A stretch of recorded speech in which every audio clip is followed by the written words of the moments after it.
Ladies and gentlemen, welcome to Comics Evolve, where we discuss all things around comics media culture with your hosts, Andy, Jarian, and Alex.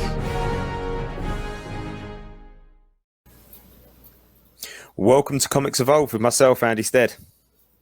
And I'm Jarian Gibson. And I'm Alex Stroud. It's good to see you guys. Just a warning to anybody that's listening live or anybody that's going to jump in. Our guy in the chair, Jarian, is traveling for work this week. So he's working off of a hotel signal at the moment. So you might find it's not quite as stable as it usually is. And if we do happen to just completely drop out, don't panic. We will try and come back. And if not, the worst happens, we'll do this show next week. But before we get started, Jarian, I know you're traveling. How are you? Doing good. Yeah, up in Chicago right now, here for 2 events this week. So, ready to get started. And hopefully this connection stays good. I'm not at home on my gig connection like I'm usually am. So fingers crossed. Nice. Alex, how are you? Good. Been a busy Monday, but, excited to talk about this heavy-hitting movie that we, all have seen. So tore me up pretty bad. So this is exactly why we're here today. We're here live today to talk about Guardians of the Galaxy Volume 3. So just as the spoiler alert at the top of the stream says, if you have not seen this movie, you might want to turn off now. We will be going into it and detailing it and talking about all of those moments from the movie. So if you don't want to get spoiled, you're probably best to just turn off and not listen and come back and catch the recorded show on the YouTube channel or any of our other channels later on in the week. Well, where do we start with this movie? I mean, obviously at the beginning is a good place to start. But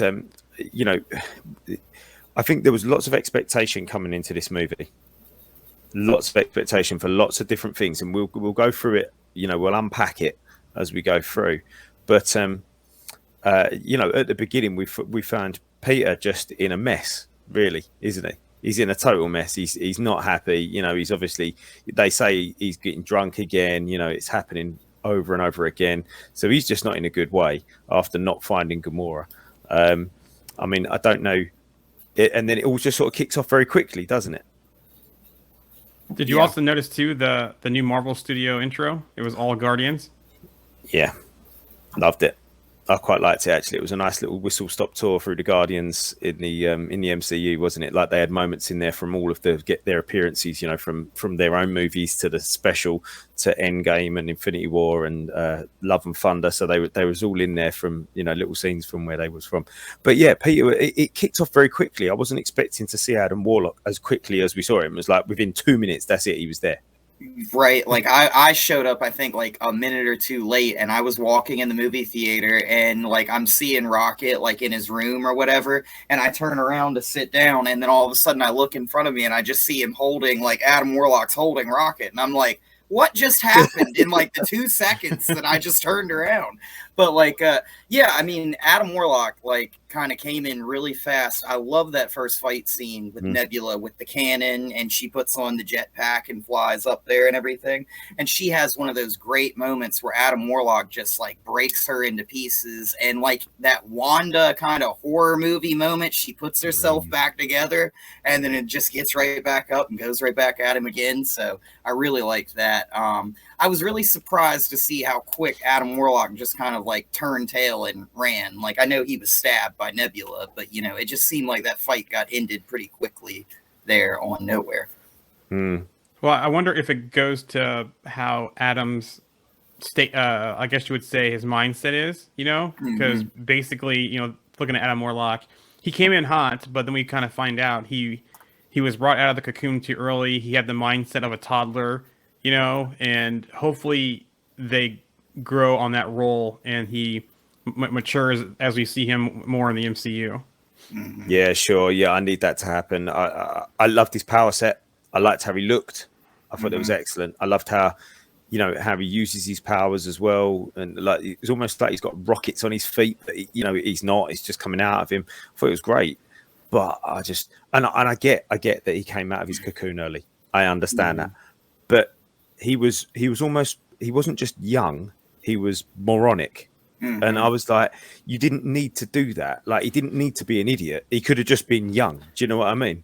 Well, and it was the mama's boy thing too, about him like always wanting to, you know, like look at his mom, like do like what was right. And that one scene where he just like burns that guy when he's supposed to show him the business or whatever, and just kills him. And she's like, "What is wrong with you?" And he's like, "Well, what else am I supposed to do?" Yeah.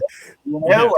Kids are very literal, aren't they? So that's that. I guess that was what it was. I can't say that it wasn't funny in places, but you like what you just said there, Alex. That mummy's boy thing, and when obviously, you know, later on in the movie, and that scene happens where his mum does get, you know, taken out. There was a moment there where he was really genuinely concerned, and they could have. I don't know. I just don't feel like he needed to be as silly as he was. He could have still been young without being silly. It's almost like they took the Will Poulter's character from We're the Millers and gave him superpowers. Yeah. At times. Yeah. So, yeah. And it was a shame because I like Adam Warlock and I'm hoping that he grows up. Yep. And speaking of the Sovereign, we find out that the High Evolutionary created the Sovereign, which makes me wonder, too, that in Guardians of the Galaxy 2, when we first meet them, the Obelisk are stealing those batteries, right? And then all of a sudden in his ship, in that pit, kind of like Jabba's pit with the Rancor, they have Obelisk there. And I wonder if he was having them steal from his own creation, the Obelisk. As Almost well. like a test to see if they could. Yeah. Didn't they say those creatures eat batteries too? Yep. You know, said so that. yeah. Yeah, she said they eat batteries, not people. Yep. You know, and what was really interesting is the High Evolutionary. I think they mentioned not only the Sovereign, but maybe like one or two other alien races, I think, in this movie that he, like, I don't remember their names exactly, but it got me to thinking. I was like, dude, like, wouldn't it be crazy if like somehow the High Evolutionary had been responsible for the scrolls or something like that, you know, and like that would play right into what's coming up. I don't really think that would happen, but it would be kind of cool. And I didn't expect the Sovereign to be created by the High Evolutionary. I just thought Adam Warlock would be created by the High Evolutionary, to be honest, you know. So as soon as he walked in that scene, you know, I kind of went, yeah, it makes sense. And then obviously it unraveled a little bit more that he was responsible for all of the Sovereign. But it kind of made sense as soon as you were like, okay, yeah, I can see how he's involved with people. And it made sense with all of the High Evolutionary's other creations, why the Sovereign were kind of foolish, I guess. Like they weren't the brightest ones, you know. They were like more pretty than they were actually smart, I guess, to really kind of put it for a better lack of a better term. But yeah, like, and I mean, you kind of see that Rocket in this movie is kind of like the key to figuring out like what is the logical thinking almost in these creatures, you know. Yeah, he was the best creation of the High Evolutionary. Yeah, that's a really good point actually, because they were saying about he was saying about the children memorizing things, and he says it's not about remembering things; it's about actually coming up with creation. You know, we're actually coming up with ideas and solutions. It's not just a simple case of memorizing data. And I really like that just as a sentiment in life, really, as well. Like, you know, intelligence shouldn't just be about remembering things that you've read. It should be about, you know, maybe applying those things, I guess. Applying, understanding, figuring things out, because we saw that Rocket was the key to him creating Counter-Earth and having the proper beings, because without Rocket, those beings would have been basically mindless terrors that was wanted to kill and destroy, and Rocket figured the issue out, and he had his perfect society on Counter-Earth. And then speaking of, go ahead. I was just gonna say, and I love that scene where the High Evolutionary flips out and he yells at him, and he's like, "How did you, my creation, figure out what I couldn't?" Because it's one of those where he's now created something that's surpassed him. So now he's like, "How are you this way?" And instantly he's like, "I've got to rip your brain out. I got to figure out like why you're different," you know. And it's like he's that one that got away for the High Evolutionary. Rocket Raccoon is, you know. That was a great scene. That was a great scene, you know, when he came in and he was angry. He was angry at Rocket. He was angry that he was cleverer than him. Like, how did he work it out? And what's his name? Chuck Woody. What's his Luigi. Luigi. Yeah, I mean, I think he could have been fleshed out a little bit more, High Evolutionary. But I think for what he got, the things that he was doing and the lines that he had to deliver, I thought he delivered them really superbly. Yeah, I think villain wise, he nailed it. He nailed the role. If they have to recast Kang, you know, we it looks like it appears that he died. We don't know for sure because if you don't see an on-screen death, no one's really dead. But if he did perish and they do end up recasting Kang, Chudwick Iwiji is my number one person. He killed that role. At times, he even was Kang-like in some of those scenes. When we saw Jonathan Majors do it in Quantumania, and the way he just screamed and did all that destruction, he was doing it the same way. And he was savage. You know, he was probably one of the worst of the worst. He was probably a better on-screen villain than Thanos at times in this movie. I think that out of any villain in the MCU, I think I hated him the most out of probably any villain I've seen so far. And I think maybe it was because he was yelling a lot. Maybe it was because he always was like condescending and kind of like looking down on these creatures and everything. And he had that one scene where he's like, you know, there is no God. I took his place. And then that ironically comes right after the head of a Celestial comes at him. And he's like, oh, you know, like there's like the head of a God right there. And it just kind of was like a weird kind of like, he almost like thinks he is a god at this point, you know, and he's untouchable almost, you know. I agree with you there, Alex. I hated him as well. So, and you know, he's done a great job if you hate him. From the chat here, catching up, he was kind of jealous of Rocket in a way. The next one, agreed, Andy. Him not being fleshed out was a miss on this movie for me. You know, him being High Evolutionary. Once you saw his face, understood why he wanted Rocket so bad. It was revenge. He was using that brain as an excuse. Exactly. That was a pretty cool scene too. We hated him because he tortures animals. So he was a pretty formidable role, and the face thing was interesting because once he killed Rocket's friends there, and we kind of saw the whole Rocket's backstory. We know Rocket's from Earth. I think it was an Oregon sanctuary the cage said on it. I think, if I remember correctly. But once he killed his friends and he visits to Earth, and he the way that Rocket is snapped and tore his face up, and then seeing that face, you know, that face mask that he wore, the damage that Rocket did to him for killing his friends. That snap, Rocket snap was that for me was more powerful than almost every other scene, because that was like Rocket breaking. Yep. Wasn't it? Just before we go on, just to say, we've got hi Monty, how are you? That's Monty with a lot of those comments. We've got Cody on there, hi Cody, and we've got Bridget, hi Bridget as well. So thanks for joining us, guys, and just joining with the conversation as and when. Alex, you was going to say something. Yeah, I was just gonna say when Floor and Teefs and Lila like died in that one scene, it was such like a weird like back and forth in that scene, because it's like, you know, the High Evolutionary's down and the guards come in and he picks up the ray gun and shoots them, but then you don't realize that they shoot, you know, the other animals, and it's such just a heartbreaking kind of like, I don't know, like that just kind of like, I was just kind of like, wow, like I just kind of just was like, did not expect that to happen. And they have that lovely little like thing at the end of the movie, or towards the end, where he sees them when he almost dies.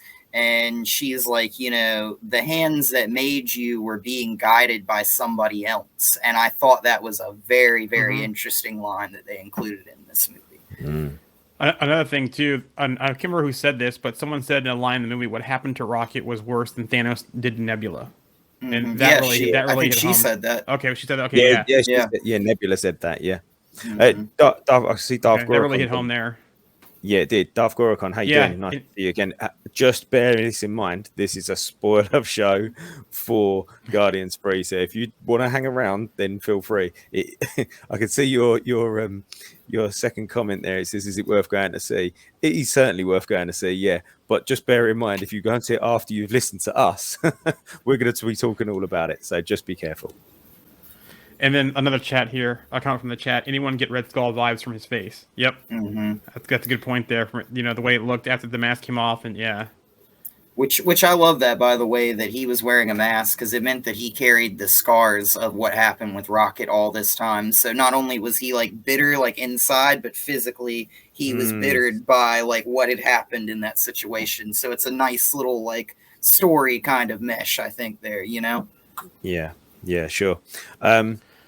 Looking at the whole Rocket scene and he's passed, I think that was a really nice way to add in to flesh Rocket out a little bit more, to help us understand him, because he's quite he's always been obsessed with like parts, hasn't he? Like body parts, like the eye and the arm and the leg, and and he's always been quite violent as well, and you don't really know why. You kind of know he's experimental, but I think this was a really nice way. It gave us that sort of better. Well, for me, it gave me a better connection with him. Mm-hmm. Agreed. Yeah, I was heartbroken in that scene where he says, "So I get to go to Counter Earth," and he was like, "No," and that was just like, I knew it was coming, and I was just like, "Wow, yeah, we're going this route." Like, and I just didn't expect like all of the stuff. Like, I was kind of hoping by the end of this movie he would go and save his friends and pull them like in, and I didn't expect them to die in the flashback, So like, I was kind of like, "Wow, did not expect this." So, like. Yeah, that was awful. That was awful watching him and just watch that scream when Lila died. That was horrible. Yes. That was hard. It was well done. Very well done, to be fair. Yeah. And speaking of Counter Earth, Alex, you had a great point in the group about the time frame. With the 70s, 60s time frame, just to look at things out there on Counter Earth. Was that the last time that the High Evolutionary went to Earth to visit it? It was at the time frame where he grabbed Rocket and the other raccoons as well, and other animals. So, yeah, it seemed like I almost feel like he probably was traveling back and forth. Like, he had probably been there probably throughout the decades, and there's probably little elements that he had plucked from different decades and stuff. But what was funny was they still had crime. Like, they still had like people doing drug deals on the street and stuff. And the High Evolutionary, when he gets that like mentioned to him, he's just like, "Oh, you know what? You're right. It is imperfect. Blow it up. Start again, yeah. Throw it away. Yeah. Like, I'm done with these toys." Like, and it was just like, wow, dude, like, and just destroys the planet and just doesn't. He really has that. For a person who wants to create life, he's got absolutely no regard for life at all, has he? It's quite strange, actually, isn't it? He like wants to create this like perfect society, but he just doesn't value life in the slightest. Well, he wants to create his vision of life, not like just letting life flourish. It's like what he envisions for it, So it's like, at a certain point, I think they said in this movie, like, he's been doing this for so many different like alien races, and I was like, man, like, who knows like how long he's actually been here doing stuff. Like, he could be responsible for so much in the MCU that's happening. Like, he just created these people. Like, what if he was involved with the Kree or something, at some point in time, or like all kinds of different things could be tied into him. Catching up here in the chat real quick. And I'm very glad this isn't the end of Rocket, because this was a big rumor that Bradley Cooper was moving on, which the rumor still is he's moving on, and there was actually 3 to 4 people that voiced Rocket in this film. Really? So even if Cooper moves on, yes, even Sean Gunn included as one of them. So even if Cooper moves on, they can still have Rocket. From Jamie here, I'm still traumatized from that scene 4 days later.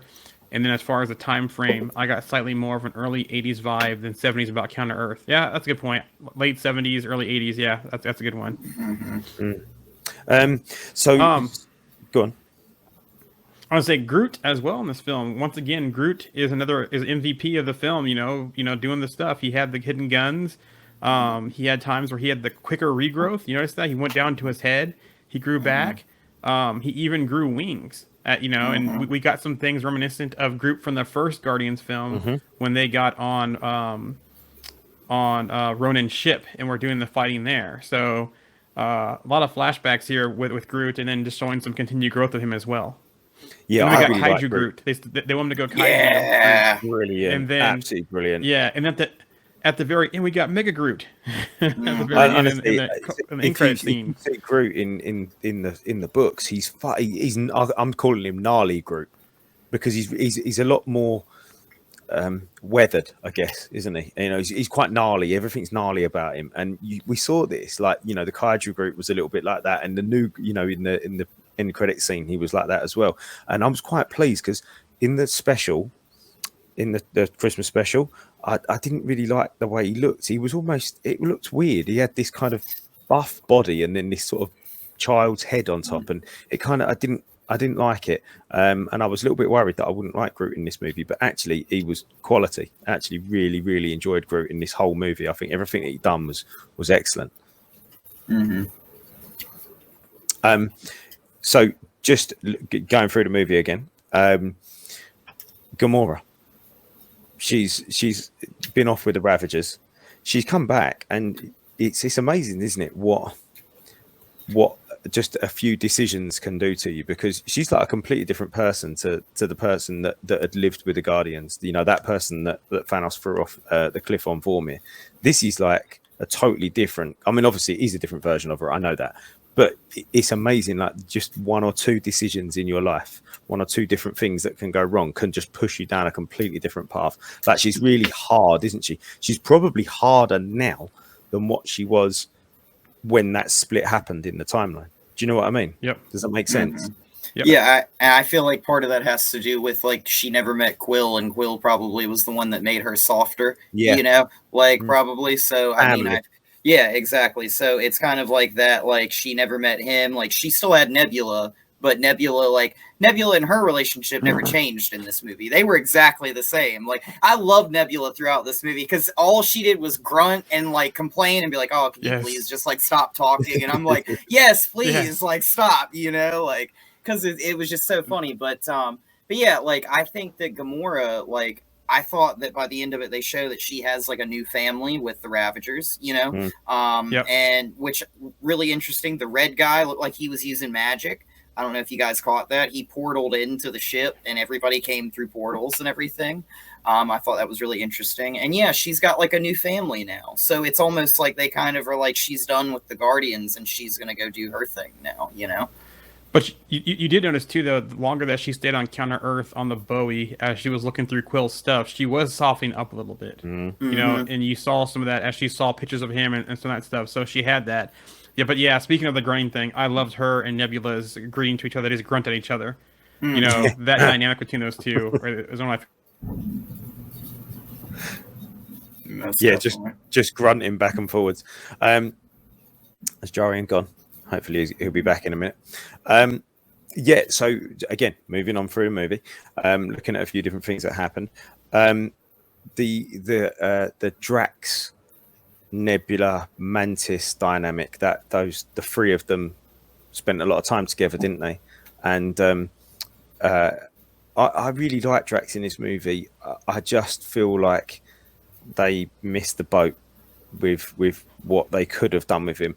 I was saying the other day, we know Dave Bautista has said, you know, I think he's been quite clear that he's done and he doesn't really want to come back to this again. And I can't help but feel like after Drax spoke to the children, and Nebula kind of looked at him, she was like, I see. And she could have said that line. She said, she could have said, I see you now. I see what you are now. You're a father, you know. And that would have been that. They still could have saved the animals. They still could have killed. They still could have stopped High Evolutionary. And then Drax could have performed some sort of, you know, holding the ships together to stop them. You know, after Cosmo passed out, he could have held the ships together to give the last kids enough time to get off. Maybe even the one who turns out it probably was that one that was Philavel that jumps off. And, you know, and then he could have kind of floated off and he could have sacrificed himself for the kids, you know, and we could have had a nice touching scene where he maybe saw a couple of silhouettes that it was, you know, he's his wife and his daughter and a tear in his eye, and then the tear freezes, you know, and he's in space and he's gone. And I think that would have been a really nice way, really nice sort of, you know, it would have been his choice to do that, to save those kids, to go and be with his family again, you know, and I think they missed the boat there. And I feel like what they were trying to do in this movie was fix the mistake and the misstep that they've made with Drax for the first two movies, which is Drax was Drax the Destroyer, but I didn't really ever see him destroy much. Like, he was supposed to get his shot at Thanos. He never really got a shot at Thanos. Like, he kind of really, like, I mean, he fought against him, but he didn't ever, like, actually really get, like, that one-on-one scene that he really wanted, I think, with Thanos. So, like, you know, I feel like in this movie, they were trying to do that thing by the end of, like, oh, he's a father, and, like, let him be a father to these kids, try and, like, fix that whole thing, but it just felt kind of weird to me, I think, you know? And yeah, I kind of like, I hate to say it like this, but I kind of feel like they kind of did Adam Warlock kind of like they had Drax originally, where they kind of did like they kind of dumbed his character down. And I don't mean that in just like intelligence, but I mean that like kind of like as in just a character itself. It's just not that deep. It's like just kind of like he's not really like, you know, it's just kind of like a little bit lower level, I feel like, than where I thought it would be. But speaking of Drax, though, he kind of did fill that dad role in the film, you know, because when he could understand the kids in the film, you know, jib, and they were talking to him, and he got the understanding there. So we did get that, and then at the end, you know, his kind of transition is, you know, born to be a dad, and he's going to help raise those kids on Nowhere. So, you know, they kind of did fulfill his story because he kept talking about his daughter and his wife, and now he's a dad again. So I can see why they gave him the send off they did. I like that jib line because he's like, oh, this is the sound of a monkey, and somebody's like, what kind of monkey makes what kind that of monkey sound? is that? No idea. Like, you know, just let but it worked. Yeah, but it worked. Yeah, I like what Nebula says to him. She was like, "Why didn't you tell me you could talk this? You know, understood the language?" She's like, "Why didn't you ask?" Yeah, you know, I quite like that. That was a nice little moment. But yeah, I don't know, because the thing is, they haven't. This is the thing; they haven't really finished his story. He's still there on Nowhere. Yeah. So like, like, so is Nebula. Yeah, so is Nebula, and Gamora's not gone, and nobody's gone. So how are they going to? I mean, I say, how are they going to sort of, you know, if Peter's on Earth, which we'll come to in a little while, you know, what's going to happen in Secret Wars? Are they going to turn up? Are they not going to turn up? You know? Or other projects they could turn up in too. I feel like Nowhere is going to end up somewhere around Secret Wars. I mean, we saw Nowhere move in this, so I feel like we might get a Nowhere. Like, it's like, wouldn't it be cool if we get like something where we get like a battle world and it's like an actual kind of like planet, and then we have Nowhere as like the moon or something like that? That would be kind of cool, you know? So. Catching up on chat here, I get the petulant Adam Warlock, or he's just a Warlock at this point, or is his character so newborn, melodramatic, but I'd love to see that they leveraged for his Roy Thomas Space Jesus theme in the MCU as well. So, yeah, I would like to have seen something more along those lines. Yeah. The next one, I actually feel sorry for Gamora. They had to be annoying to have Quill mooning over her and being reminded constantly that Stevie not who he thinks she should be. And then the last one here, they definitely are setting Adam to be like a Drax substitute. So, like the sort of dumb muscle in the group. Yep. Which we'll come to talking about in a little while. So, what else was I going to mention? Oh, yes. Just something funny, little aside. The whole good dog, bad dog thing was brilliant. I love that Cosmo was just constantly trying to get the approval of Kraglin to please tell me I'm a good dog, please. It's typical dogs, isn't it? Like, please, I'm a good dog, please. I really thought that was funny. Back on the Adam thing, but with respect to Adam and Drax, Adam was specifically mentioned to say he was young and underdeveloped, so he has plenty of growth possibilities like the comics. Which, yes, if they do that, then I'm great with it. If they don't, it's a big missed opportunity. Talking about funny bits, the whole analogies and metaphor thing, I thought that was really funny. I don't know why I found that funny. That just absolutely cracked me up because it was just ridiculous, and you could see Peter just going, who's put you up for this? You know, I thought that was quite funny. And how Drax was so convinced that these things were analogies and metaphors was just brilliant. Yeah, so the action, let's talk about the action. Let's talk about the action and the fight scenes. Before we get on to the hallway, the little hallway fight scene. I say the little hallway fight scene, that huge hallway fight scene at the end. There was some great action moments in there. Jarian, you've already picked one out. Groot and his wings. I thought that was brilliant. You know, I thought that was a great little touch on that one. You know, how are they going to get off? The guy didn't know what was happening. I thought that was brilliant. I thought that that whole sort of Groot and Peter fight up there that we'd seen in the trailer, I thought that was great. Groot with all of his guns. That was really cool. And then there was that hallway scene, which, you know, you felt it coming, and you were kind of like, I know this is coming because I've seen a couple of clips of this, but it was reminiscent for me of the way that they panned around to each character was reminiscent of the first Avengers movie, where they panned through New York streets onto each character as they were doing their thing, and in the background you could kind of see one of the others still doing their thing. And I thought it was excellently choreographed. I thought the The special effects were brilliant in that scene. I thought they were good all the way through the movie, actually, but I thought they were very good in that scene. You know, all those things look real, and when you think half of them weren't, or most of them probably weren't real, I thought it was really. Yeah, I actually thought that the final fight was great. I thought the hallway fight scene was great. One of the things that I thought was really interesting was when they had Quill run and jump from the exploding ship and everything and use that cord to like push himself out, but he doesn't make it. Because like in that moment, I'm sitting there and I was like, you know, he hasn't worn his mask at all this entire movie. And I was like, that's weird. And it just like, I completely forgot about the mask the entire movie. And I was like, that's so strange. Like, maybe, I don't know if like I missed at some point he took it off and sat it down. Does he just not use it anymore? I mean, did they say a reason why? Or? So James Gunn actually addressed this via Twitter. He said it's in his desk drawer in nowhere. He had to get out of there as fast as you know. And as for the next question people ask, the rockets that clip onto his boots are inferior to the jetpacks Rocket has made, so they're not around anymore. So they basically got out of there. So, because remember, he was passed out drunk, right? Yeah, I suppose they did chase. They did shoot off of nowhere fairly quickly, didn't they? Yeah. Mm-hmm.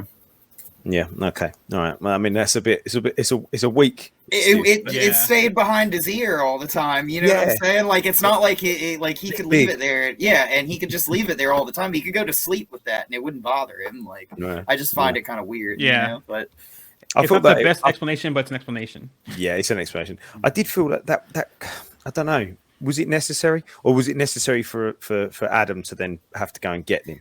Well, I thought that little little Michelangelo moment or whatever, you know, where it's like, you know, he reaches out and touches him and everything. Like, I was just like, And I mean, like, I felt like it was kind of one of those moments where it kind of re-solidified, like, Groot gives Adam Warlock a second chance and saves him. So Adam Warlock decides that he'll give somebody else a second chance and help them. Okay. And so that's what he does to Peter Quill. That was almost the point of that scene. Yep. Yeah, because like afterwards, like everybody's hugging, and Adam Warlock's like, "I guess I hug too. Like, I don't know what to do here, you know." Like, and I was kind of like, "That's a little odd, but okay," you know, because he's like trying to be included because he's now going to be a part of the team, you know. But he seems like a lost puppy almost at the end of this, you know.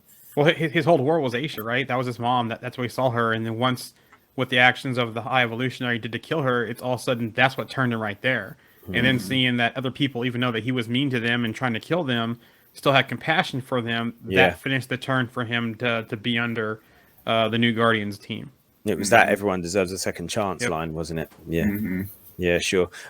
Just talking about that particular scene with Quill there, the only time in the whole movie where I was worried that somebody would die was at the very, very big... Well, not what... No, I was still expecting deaths, but it never...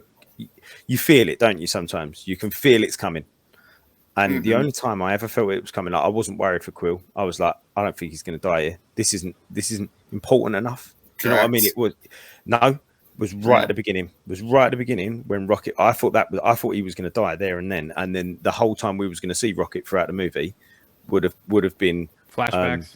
Would have been flashbacks. That's what I thought it was going to be. But yeah, I didn't have that feeling at all with Drax or with Gamora, Nebula, Mantis. Even when there were the obelisks around them, I was like, no, it's not going to happen. And when Quill got frozen out in space, I was like, he's not dying. There's no way he's not going to die here. I could. You just feel it, you know. When what was his name, Nathan Fillion shot Drax in the chest with that giant gun, I was like, if they kill him off this way, I'm gonna be so mad. And and then like they didn't do it, and I was like, okay, great. But it just felt like he was just like, I can't really walk this one off, go on without me, kind of type of thing. And I was like, weird. That almost happened a couple of times. Nebula got one in the back as well, though. At that same time, she was like spitting blood, and you were like, is she gonna die? She's not gonna die now, surely. Like this isn't a big enough moment. Yeah. They needed a moment. Technically, the Rocket did die though, because he did flatline, and that part where you saw Lila and his friends, Teets and Floor, he was dead for that during that time. So technically, he did die, but they revived him because they're able to disable that failsafe on him and then use their healing packs to heal him. Gave me Deadpool 2 vibes when Deadpool's. He's talking to Vanessa, isn't he? And she says, "Oh, there'll be plenty of time for us, but not yet." And he's like, "What?" And then he sort of gets like sucked, back through time when Cable goes in time. But that gave me those same vibes with that bit with Lila. But really, those were really touching scenes. And speaking of that particular bit when Quill had Rocket on the table, I thought Chris Pratt's acting throughout this movie was really good. Yeah. I thought he was really solid. Like the way that he showed he cared so much about Rocket, when there's always been that little bit of animosity, like who's the captain? Yeah, or the best pilot. Even. Yeah. And they was, but you could really sense that he did really care about him. So I was gonna say, I just went blank. Oh, okay. Well, I'll carry on. Oh, I know what it is. Oh, go on. So we got a Howard the Duck sighting. Yes, yeah. That game of the cards was great because you had the collector, not the collector, he was on Sandar. He was the one that they went to sell trader. The trader. I can't remember what they actually called him in the movie, but he was there, and you had Kraglin, and that was and Howard the Duck and Cosmo playing cards. Yeah, what a great little scene that was. Was it Seth Green that voiced it as well? Yeah, he was at the premiere too as well. So still voicing him. Which I love how the Guardians of the Galaxy have now included them in these movies now, is they were just on nowhere, like being held by the Collector, and then they just like let them out, and they're just like, all right, now they're just like a part of the team, like I just like that. It's kind of cool, so. Yeah, that is quite cool. So the way it ended, I love the bit where Rocket goes back and they've got all the kids out. And they've got all these kids out, and then Rocket goes back and he sees these animals, and and he sees the little raccoon thing because he says somebody else calls him a raccoon in it, and he says, "I'm not a raccoon," and I was like, I thought he's going to find out that he is actually a raccoon in this movie, and then as soon as you see the bit where it says it started having the details, I was like, he's going to read raccoon. And then he actually says his name, doesn't he? He says he has that kind of Avengers Assemble moment, that we was waiting for all that time. We were waiting for him to say that he is Rocket Raccoon. Mm-hmm. And right off the bat, Adam Warlock does the thing like Thor, where he calls him, instead of rabbit, he calls him squirrel. So he is like, "Come back, squirrel," or something like that. So they continue that kind of joke that everybody always misidentifies what he is, So yeah, that's great. And then he then can really identify. He actually knows definitely what he is after that. And you can see that moment when he sees the baby raccoons, and he goes, "I know what I am." Yeah, that was a really nice moment. And he was almost going to leave, and he's like, "No, we've got to get these all out." That was really cool. Yep. Okay, so before we get on to those end credit scenes, is there anything else within the movie that we want to talk about, like within the main chunk of the movie? Let me double check because I did have some more Guardian specific news. Let me scroll back up on my notes here. So James Gunn did answer a couple of questions via Twitter about the Guardians going forward. Okay, cool. And that'll play in nicely to the end credit scenes, won't it? Yeah. So he said, will not be a Volume 4. I don't think there'll ever be a Guardians of the Galaxy 4. There's many reasons this group will not be back. There could be more Guardians movies, but it will not be with this group. So there could be a Guardians 4, but it won't be with this group. Basically. Well, the group, but not the group that we saw in the post-credit scene. Surely that's the new Guardians, but would it be the same group as this movie, I guess, The original Guardians, But would it be called, so maybe it won't be called Volume 4, maybe it'll be called something else, or not even a Guardians movie. Chapter 1 or something, I don't know. Yeah. He said he will not return to do as Guardians of the Galaxy with Thor and Deadpool. So he would not come back to Marvel to do that movie. I can't imagine him coming back to Marvel now. He's got this place at DC. He's had convos with Marvel about the future of the Guardians. He also says Annihilus was the candidate for the villain in Rocket's creator in early drafts. I think I would like that. Yeah, I think the High Evolutionary fit the bill here properly, especially with how he works and that kind of stuff. This was the perfect way to do it. The last thing, it had the best opening night of the trilogy with 17.5 million, and then the opening weekend had 114 million, which is below the other two. But in this new age after post-COVID, that's still a pretty good opening weekend. Nice. So let me throw out one thing. So after watching this movie, I was sitting there thinking, you know, like we've seen the High Evolutionary basically, like he's talking about visiting Earth. So like I think this may not work on Earth, but could the High Evolutionary be responsible for mutations and stuff in beings and things, you know, like that? So like, I mean, it seems like he's been active for hundreds and hundreds of years, you know, maybe thousands of years, who knows? So I was like, you know, it would be very interesting if he's been doing all kinds of sort of little things like manipulating people and changing genetic code across the galaxy of random stuff. Yeah, that would be cool. That would be very cool. Jamie brings a great point here. No Easter eggs that I was hoping for. No hints about Bucky's arm or references to other Avengers, etc. Right? This movie, pretty much for the most part, was a pretty much self-contained film. There wasn't any big links to anything else, unless we find out, you know, Infinity War. Oh yeah, Endgame, because he talks about like, you know, Vormir, and he's not a magical Infinity Stone scientist and stuff. Which they brought up like her not being from this timeline within like what 2 or 3 times in this movie, you know, at least, which I thought was like really, it was like they were like trying to beat that into us. I felt like, you know, but it was past stuff though, nothing for us to tie going forward, right? No. Especially with the Christmas special, other than him and Mantis being siblings, you know, and them being where's the new base, that kind of stuff, and you know, Cosmo's fully fledged within and Cosmo's powers. We didn't really get anything to kind of set us up going forward that we know of right now in this film. Wasn't there like a reference about Kevin Bacon or something I saw somewhere? Yeah, like, so in the end credit scene, but that scene where Peter's running through the events that basically led there. It was so funny. He basically explained the last 10 years in about 20 seconds, and then Nebula's like, "Well, you missed a few things, but that was pretty much it." Yeah, that's the gist. Yeah. Yeah. But yeah, no huge references going forward and to other things. Yeah, it would have been nice to see Bucky's arm somewhere, wouldn't it? Even if it was just in the back somewhere, just sort of on a shelf. That would have been pretty cool. But yeah, so you talk about the Kevin Bacon thing. Let's just get into those end credit scenes. So I'm sitting there watching the credits starting to roll down, and I'm like, I started looking at the names, because I always do. You look at the names, and I took my eye off it, and then I sort of looked back. When I looked back, I saw Fila, as in Fila Vel, and I was like, I didn't see. When was that? And then I sat there and went, oh, wait a minute. And then well, no, I didn't even think about that. I didn't think about that. I was thinking next, like the end credit scene. Because that happened a little while ago with another movie, and I can't remember what it was now.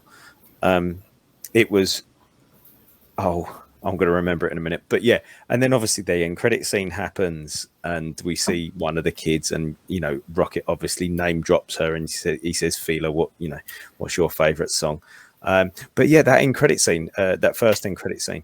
So Alex, I know that you was feeling a bit unwell from all the sort of some of those traumatizing scenes in there. I know you feel about all that kind of stuff. So you didn't see either end credit scene, no? No, I actually stood up and walked out. I just read about him online. I was just kind of like, I was like so kind of like in that one scene, just so kind of just like I don't know, like where they all die, all the animals. I was just like, dude, I'd stand up and walk out for a second, because I'm not a big fan of like animal cruelty and stuff. And it was really hard because like you like first right off the bat, you see they're all kind of like Frankenstein kind of like monsters, like, you know, they've all got like, one of them has wheels on him, the other one has like spider legs and like a spider mouth, or excuse me, like a mechanical mouth, you know. And it's just like, I don't know, it's just gruesome kind of. It reminds me of the Toy Story like toys almost, you know, like that Twisted Kid Sid puts together and stuff, you know. So and none of it looked well done either. I know that's I mean, it wouldn't have been nice even if it was well done. That's not what I'm saying, but it wasn't done with care, was it? No. You know, it was just done. And even Rocket, you know, I mean, that was awful. The first time you hear him speak, and he says hurts, you know, and Lila's there with a bit of rag. Yeah. I mean, it was sad, but it was quite touching as well at the same time.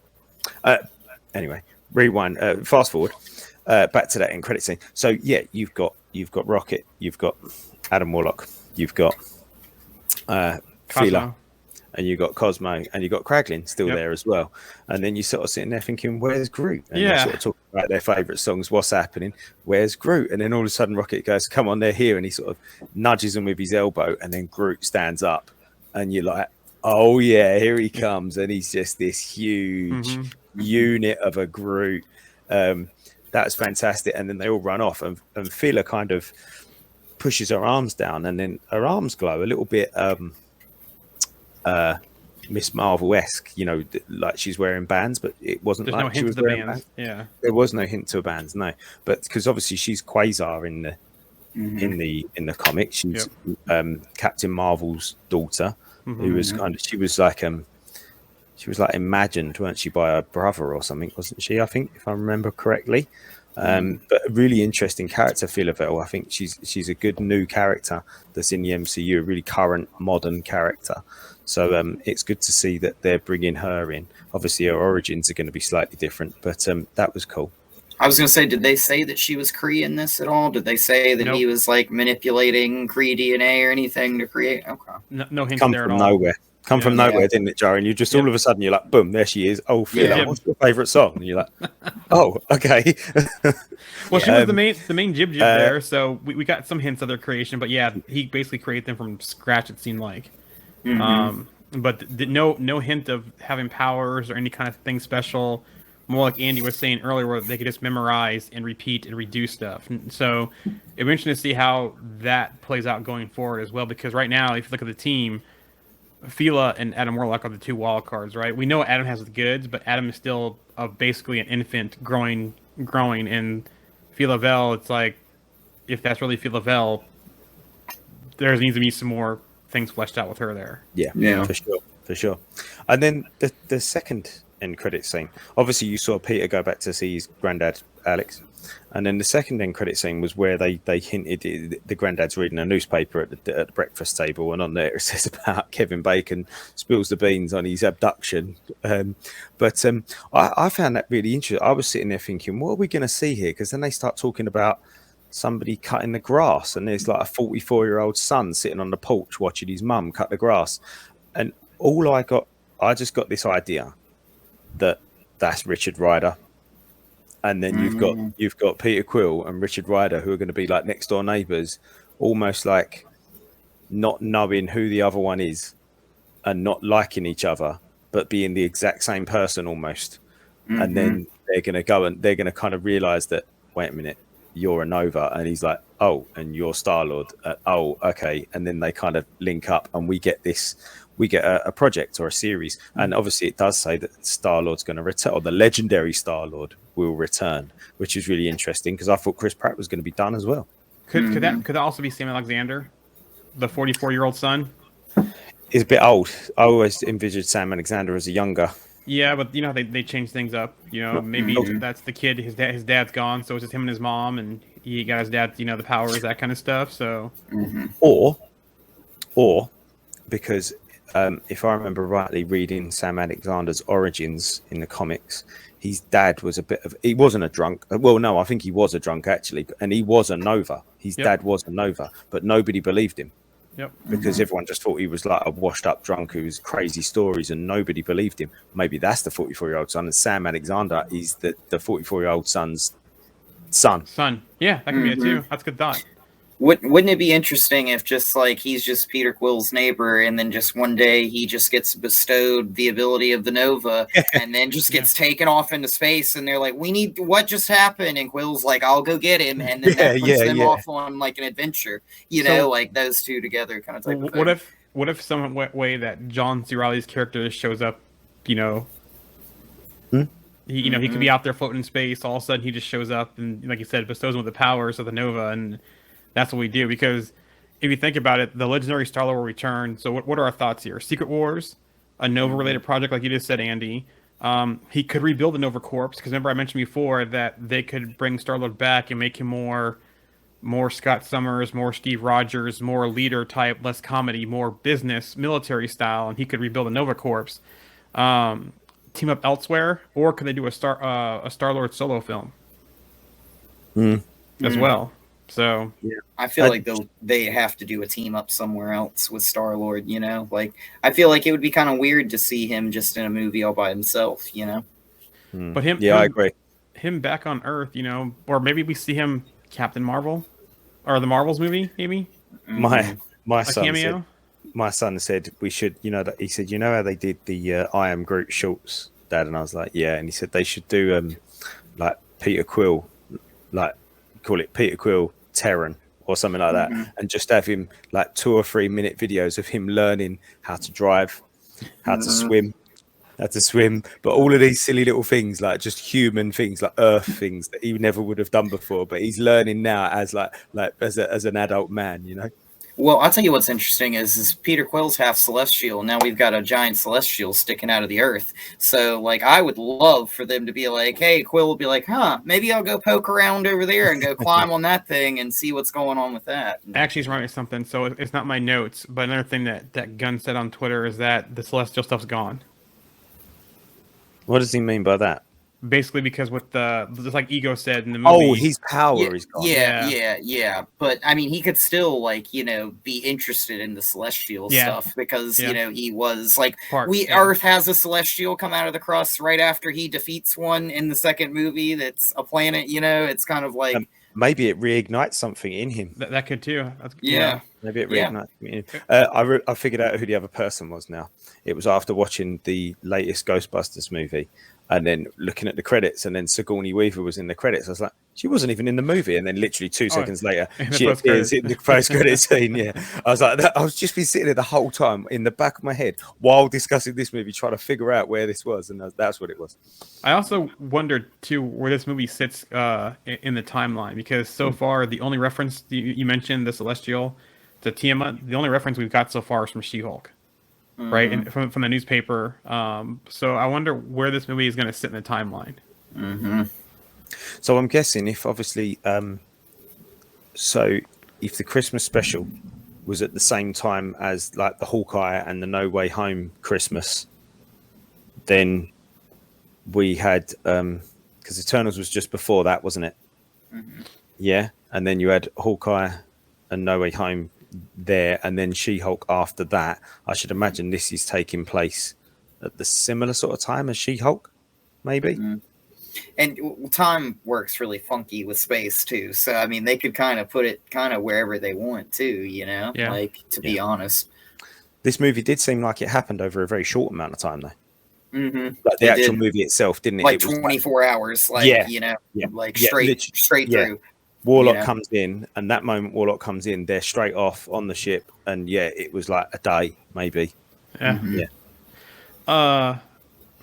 the chat here, from Jamie, about your thought about the shorts with Star-Lord.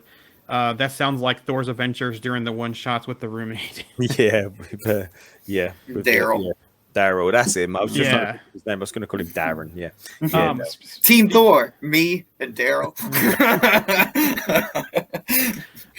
One thing I thought about too is that we got a Yondu appearance. That. It was the time for Kraglin to finally get the little arrow to get that properly done. I thought that was a great moment for him to show up and kind of coach him, to kind of give him that inspiration to actually use that properly and be able to go help defend Nowhere. It, what it reminded me of? It was a Obi-Wan and a use the Force Luke moment for me. That's what it felt exactly the same. Luke's coming down the on the Death Star. Yeah. And he hears him, and he's like, okay. And that was that's kind of what I got from that. Yeah. Okay. Where does it sit for each of you guys in regards to the Guardians trilogy? Do you think it's better than the first and second? It's better than the second, better than the first? Where does it sit? 1, 2, 3, equal? I think character backstory wise, this movie had the best character backstory of Rocket. This was Rocket's movie, right? We saw everything. With Peter's backstory, we kind of got that spread across both movies, plus the Christmas special. So I think as taking a character on the team and giving them a full backstory, I think that was the best one. I also love how they've continued to build on the Nebula Gamora relationship since they've done from the first movie through Infinity War, through Endgame, that kind of stuff. I'm cautious to say this is my favorite Guardians film, just because of the the depth of the film and some of the terrible stuff in the film. But story-wise, of telling a character story and building on a character story, I think this did the best job of doing that. Mm-hmm. I kind of agree with you there. What you just said there, building on a character story, and there were probably some more touching moments in this. For me, this maybe pips the first one. I don't think it pips the second one for me. I think it had the best villain of the trilogy. Yeah, Villain than Ronan, better villain than Ego. Yeah, I agree. I agree with that. And I guess I'm kind of with you, Andy. I actually guess I like the second movie the best. I think the first one was incredibly solid, but I just love the soundtrack of the second one. Like I know that it was like really far off the reservation with him being like the child of Ego and stuff like that. But like it's kind of one of those things where it's like, even with that said, with things being like a little bit different, than I expected, I thought it was a really good movie. It was different, and this movie just got really dark, and it had a great villain. It was a fantastic villain, like one of the best villains ever in the MCU. Yes. I think, like without a doubt. And I don't know, like I felt like maybe the story was a little bit off, and maybe we didn't really need Warlock in this. Like to be honest, like the Sovereign kind of felt like something that we just kind of really didn't need in this with Adam Warlock. I felt like maybe we could have not used him. Maybe we could have, it's kind of one of those things in my mind that we didn't really have to. So I don't think they could have not have used him though, especially the way with the way the last movie ended, and with that scene with Aisha and saying I'll name him this and that in the Cocoon. There's no way that James Gunn would have closed out his trilogy and his directing with MCU without continuing that story from 2. Yeah. I feel about this movie similar to how I feel about Quantum Mania, that it was very, very nearly, it was good, but it was very, very nearly amazing, but just not, there was just a couple of things, like for me personally, I think some of the dialogue wasn't quite as sharp as the first 2 Guardians movies. I think Warlock was just needed tweaking. It just wasn't quite. I get it. Like I said at the beginning of the movie, I get that he was supposed to be young, but it just needed to be a slightly different version of that young person, and I think that would have worked. And I've made my mind up, right? What I'm going to do, and I need to tell you guys this actually, because what I'm going to do with the Marvels, right, is I'm going to try and stay away from everything and just literally go in as blind as possible. I might not even do the preview episode. You might have to employ Monty in to come and do the preview episode, because I just don't want to talk about it, because I just don't want to expect anything, because I was so convinced. Yeah, I am too, but I was so convinced that like someone was going to. I honest to God, this is no word of a lie. I actually took a tissue with me in my pocket because I was expecting to be streaming like in tears, but like, because I've like lost a friend. Like no matter what one, it could have been Gamora, it could have been Nebula, could have been Peter, Rocket, Groot, Drax, but it didn't happen. And I was like, oh man, like I almost wanted it to happen, and I think it should have happened. I think Drax, like I said, it could have happened, and it would have been beautiful. Yep. And for me, if those couple of things would have just happened, it would have gone from being a good movie to being an awesome movie, and it probably would have overtaken the second one for me, and it probably would have been in the top 5. Yeah, like my MCU top 5. From the chat here from Jamie, it's hard for me to evaluate this movie objectively because of the stupid, sad animal scenes, but I think once I get past the roadblock, it will become my favorite of the 3. And speaking of that, this is the 3rd trilogy in the MCU, because Thor's not a trilogy anymore. But trilogy-wise, I think this might be my favorite trilogy, the Guardians trilogy. Just all 3 movies together as a complete story. They did it very nicely. Yeah, well, we got Captain America, Iron Man, Spider-Man. Spider-Man, Ant-Man. Spider-Man's gonna get a 4. Ant-Man. Ant-Man. But Ant-Man's not really a trilogy though, because it's Ant-Man, Ant-Man the Wasp, and Ant-Man the Wasp. So is that really a trilogy? And no different from Captain America: Civil War. Oh yeah, true. So, anyways. This is probably my favorite, because right now Iron Man is my favorite trilogy in the MCU, just because I love the way they did Iron Man, how they did the whole thing there. But I think it's probably my favorite trilogy in the MCU. I'm going to say some blasphemy here because I'm a huge Iron Man fan. I love Iron Man, but none of the Iron Man movies are in my top 5 movies. And none of the Iron Man trilogy is not my favorite trilogy. So none of the films are in my top films, but the trilogy as a whole is was my favorite trilogy. And That's Oh, a it's nice way of solid. looking at it, It's solid. Yeah, it's solid. It's just not my like favorite. I don't know why. Like I for some reason like as a trilogy, I think Ant-Man is just such a fun trilogy. I've always liked it, and I really liked Quantum Mania, even though a lot of people didn't like it. It's just always like I never really take Ant-Man too seriously, so I never really take those movies too seriously. So I'm just kind of like, what, up for anything, you know? Like, yeah. I'll tell you what. I'll tell you what though. Quantum Mania kind of let me down a little bit.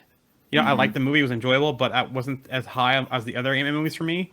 But if it comes to find out that when him and Hope went back through, Yeah, and that was a changes whole it. trick, and that changes it, then that changes things for me because my big thing was I wanted to see some Kang trickery happen in that movie, and her coming back to save him, and then them going back separately of the other three, and then just his whole paranoia, everything was too perfect. If it comes, that was a huge trickery scene. Then that changes things for me. Right now, it was too perfect of a movie. But so it wrapped up. Yeah. you know the scene where he goes and picks up the cake from Baskin Robbins. I just wish in that scene they would have ended the movie with him going to pick up the cake and he meets the other version of himself working at Baskin Robbins and they're just looking at each other and then the movie just end like that. Yeah. And Scott be like, wait, so I'm in the wrong universe, you know, type of thing. And then boom, you know. They need to pull some of that. They need some of that Planet of the Apes type stuff. Yeah. But speaking of that, though, is it Cassie, our new mod? Is her name Cassie? Yeah. Yeah. She had a very good point that the way people were looking at him, the way he was walking, like he wasn't supposed to be there. Like he was dead or something, and people were surprised to see him. That was a very good point that she made in the thread that we had in the group. Yeah, as we're doing the trilogies, Captain America trilogy for me is up there. I mean, Winter Soldier's got to be first, It's fantastic. first, second, or third on pretty much everyone's lists. And I mean, and for me, Civil War is up there in the sort of top 6 or 7 as well. And First Avengers, a great origins movie as well. So for me, as a trilogy, that's great. But anyway, I had to do it. You got to do it. I'm not a big. I don't like the first Avenger. I don't like that movie. Yeah, I watched it, but I don't Winter like it. Soldier is fantastic. Oh, It's yeah, like the that's best fantastic. Marvel movie ever. You know, like that's just wow. Like Yeah. I can watch that movie on repeat 100 times. You know.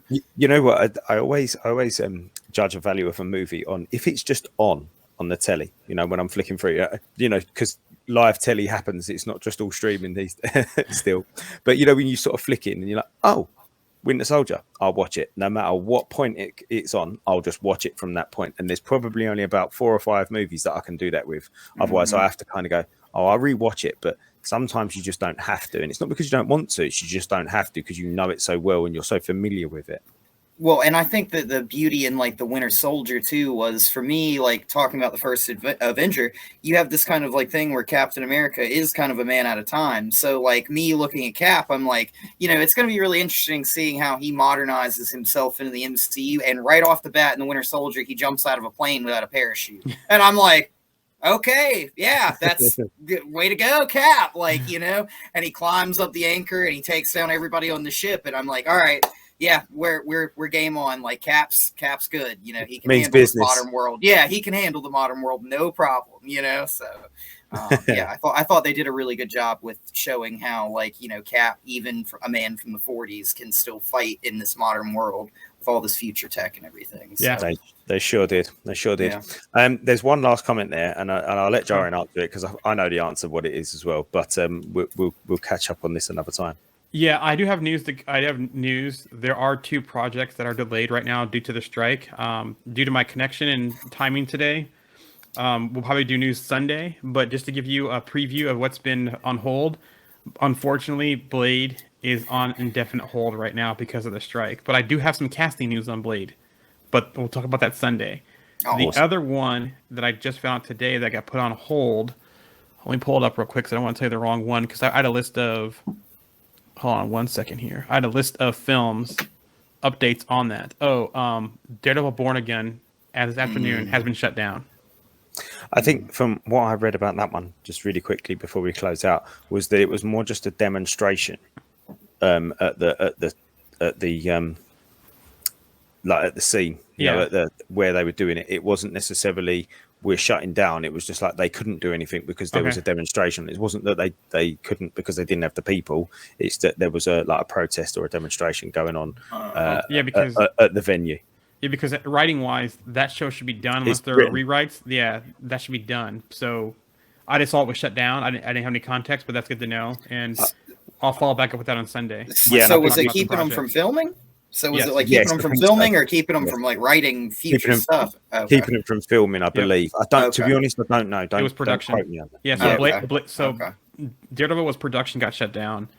Blade pre-production got shut down. Yeah. Oh, okay. And I think we can have a really good conversation on exactly what this writer's strike is all about. Actually, next week, I think we've probably got some good views on that we could share and bat some opinions back and forward between the three of us and anybody that's listening. So, Jamie, to answer your question, we will be discussing that next Sunday.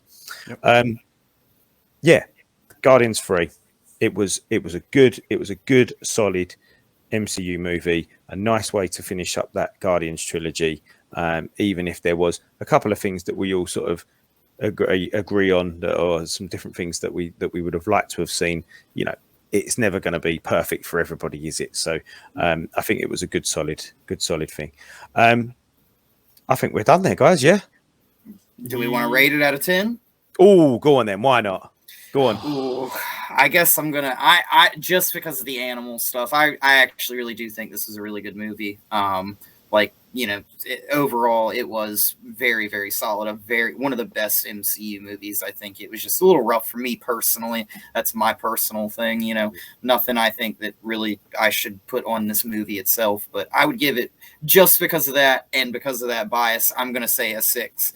Just because of the animal stuff. But otherwise, without the animal stuff, I would have given this movie probably an 8 at least, you know. Ooh, so, okay. Yeah. Okay, Jarian, go on then. Let me see here. Marvel still has the problem of killing villains, right? Mm-hmm. Even though we didn't see him die on screen, and we know if we don't see him die on screen, they can still be alive, but it was implied that they killed the High Evolutionary. Chadwick Ouija, he probably did the best villain job to date in the MCU so far, besides Jonathan Majors Kang in Quantumania. Mm-hmm. If they did kill him, I think it's going to benefit them if they have to recast Kang, because then he can be the new Kang. I agree with Alex, the animal stuff, that was I had to go pre-screen it before I took my son to see it, because I knew there was probably going to be some kind of stuff in there, and so I had to go pre-screen it first for my son. I did feel that writing was sloppy a little bit at times, and they had I'm glad they all got to sail off in the sunset and go their separate ways and that kind of stuff. But I think for me to give this movie anything over a 6.5, somebody had to die, and it had to be an impactful death, and it didn't happen. So I'm gonna give it a 6.5. If someone would have died, or they wouldn't have killed the villain, I probably would have given this an 8.5. Mm-hmm. Yeah, it loses. So for me, it loses half a point for Adam Warlock's interpretation. It loses half a point for hopefully they haven't killed the villain, but half a point for, again, sort of, looking like they've killed a villain. Half a point for the sloppy writing, like Jeremy was just saying, for me. It wasn't as sharp as it thought. Half a point for not having that impactful death, because it should have had one. And half a point as well just for being just not living up to my expectations, just generally speaking. Do you know what I mean? And I think that's probably my fault, like what you're saying, Alex, about your own personal preferences as to why it lost points for you. Like I had expectations going into this, and I get that that's my deal. But so for me, yeah, I'm gonna have to go around a sort of 7.5, maybe pushing it. But yeah, I think if there was a couple of other things, if there was some of those things were corrected, it would have been right up there. And I think we're all kind of on the same page there, aren't we? We're just like, it just wasn't. It was nearly excellent, and it just. And I really agree with you on that Adam Warlock thing. I really think that they could have just finely tuned that character just a little bit better for this movie, and I think it would have done a world of difference. Not that the movie is bad, but it would have changed a lot, I think, of the dynamic of this movie. Do you know what it would have done? It would have made me feel more sorry for him when his mum died. Mm-hmm. I actually felt bad for him when his mom died, because basically it's a child losing his mother, right? Yeah. And I thought he was fine. I thought it was fine the way they did him. They out of the cocoon early. He's a child. As long as they develop him, that's the key. Yes, that is the key. One last thing. Go on. Trilogy-wise, I give the whole trilogy a 9.5. Oh, The complete Guardians trilogy a 9.5 for me. yeah. I mean, I'd probably have to average it off at a sort of an 8. I think probably maybe an 8.5. I think yeah, I'm gonna. It's a good. Right there with you. I agree. I just think the whole trilogy, it was a complete story. The whole trilogy. Like, Yeah. I mean, and again, I think we're all pretty much on the same page, to be honest. But reason why the Yondu appearance in this one, they kept using Howard the Duck. You know, we've gotten people back from the first film all the way to the third film, just tying things together and how the Guardians really built a community. You know, from the first film to them, you know, going in, blowing the Collector and taking over Nowhere till now, it's definitely a community, and they've kept all the nostalgia throughout the trilogy, and that's why for me. And I actually laughed when we saw Yondu again, because right when he appeared, like about 10 seconds before that, when he's standing there holding the air, I was like, man, Yondu would be great right about now. And then he sees him, and I was like, oh, well, there we go. Like, you know. So Also too, Peter started off being kidnapped from Earth to return from Earth. So, like I said, it completed Star-Lord's story. Full circle. Yep. Yeah. Beautiful. And I wish that they would have done that with the High Evolutionary, just for the simple fact of, like, it would have been one of those things where him and Peter would have had that in common, where he would have originally come from Earth, maybe he was abducted or something some really long time ago, and then he makes it to the stars, and they could share that. You know what would have been interesting, though, if the Ravagers abducted High Evolutionary a long time ago. That would have been an interesting piece of the story, too, as well. Ooh, yeah, that would have been very, very cool. Yeah. Let's wrap this up, guys. It's been a good one. We'll be back next week for some news. Jaren, where can they find us? You can find us the usual spots, live stream on Twitter, but if you're on Twitter, we can't see the chat, so make your way over to YouTube, Twitch, Trovo, the Facebook page, or one of our Facebook groups. And then always we have the Instagram account, and I got to get the TikTok stuff going, but those to do smaller videos and recap stuff, which... Stay tuned because I'm posting Andy's video of going to DC World and visiting Paul's shop. Awesome. It's been a pleasure, guys. See you next week. Take care. Have a good one.